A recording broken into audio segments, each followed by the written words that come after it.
Саламатсыңарбы, урматтуу кыргыз элим, ошону менен бирге саламатсыңарбы депутаттар. Мен бүгүн ошо атайын кайрылуу жасайын дедим, интернеттен окуп алып, жанагы депутаттардын казактарга аскерлерди жөнөтүү жөнүндөгү маселе эртеңки жылды дегенди окуп алып аябай жиним келип атат. Силердин кандай акыңар бар? Башка мамлекеттин ички саясатына киришке дейчи. Бизде канча жолу революция болсо деле, канча жолу митинг болсо деле, алардын эч кандай тиешелери дагы алар эч качан киришкен эмес. Жакшы сөзүн айтып гана отурган. Бул жерде силердин акыңар да жок. Силер өзүбүзгө нормальный кылып, Кыргызстанга нормальный мээңерди иштеп алгылачы. Андай вопросту көтөргүдө кандай акыңар бар силердин? Эмне ошореки Казакстандын жанагы мирный митингке чыккан жанагы жөнөкөй карапайым жарандарына каршы жиберели деп атасыңарбы? Же тескерисинче алардын властына каршы жиберели деп атасыңарбы? Кандай силер бул эмне деген депутатсыңар силер? Силер депутат болсоңор Кыргызстандын депутатысыңар.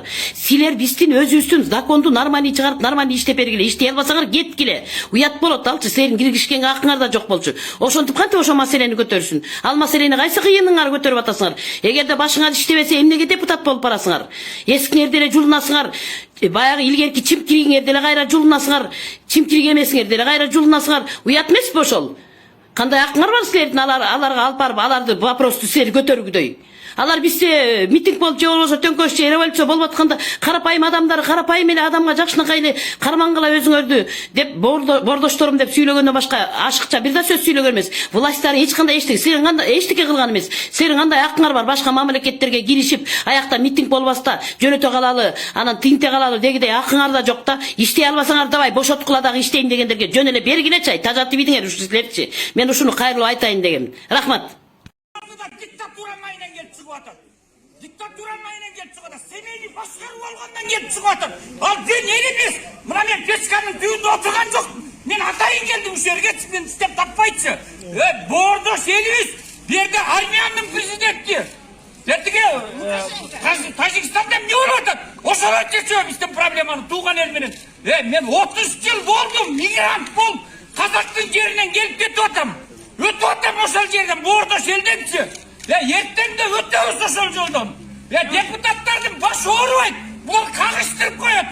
Булар деген сенин була эшектер өтпөй калгандары элди кагыштырып атат. 30 жылдан сенин балаң эмне болот? Сенин атаң эшек болгон. Мына бизге ок аткан деп айтат. Андан көрөкчө наның да бар. Эгер сен кече бир казак каш менен урса, сен аш менен ур, аш менен ур. Урматтуу кыргыз эли, аскериңерди жибербегиле Казакстанга. Бул жакта эч кандай террористтер жок. Аны жөн эле өкмөттөр өздөрү ойлоп таап алышты. Өздөрүнүн бандиттерин чыгарып ошолорго талкалатты. Ошол себептен эми калкка жала жаап атат. Келбегиле, келбесин. Казакстанга келгенде абийир таппайсыңар. Тек гана кара бет болосуңар. Коррупцияга болушкан болуп каласыңар. Силер өзүңөрдүн башыңардан аябай көп нерсе өттү. Ошон үчүн жибербегиле. Туруп бергиле биз үчүн дагы. Айткыла, жибербесин. Силердин туруп бергениңер өзүңөрдүн улуңарды, өзүңөрдүн солдатыңарды Казакстанга жибербесеңер, туруп бергениңер ошол. Алардын жанын сактап каласыңар. Жүзүңөр жарык болот. Келбесин Казакстанга. Казакстандын калкы Токаевдин бийлиги менен, Назарбаевдин бийлиги менен 30 жылдан бери канап, 30 жылдан бери тоноп келаткандар менен күрөшүп жатат азыр. Кийлигишпегиле.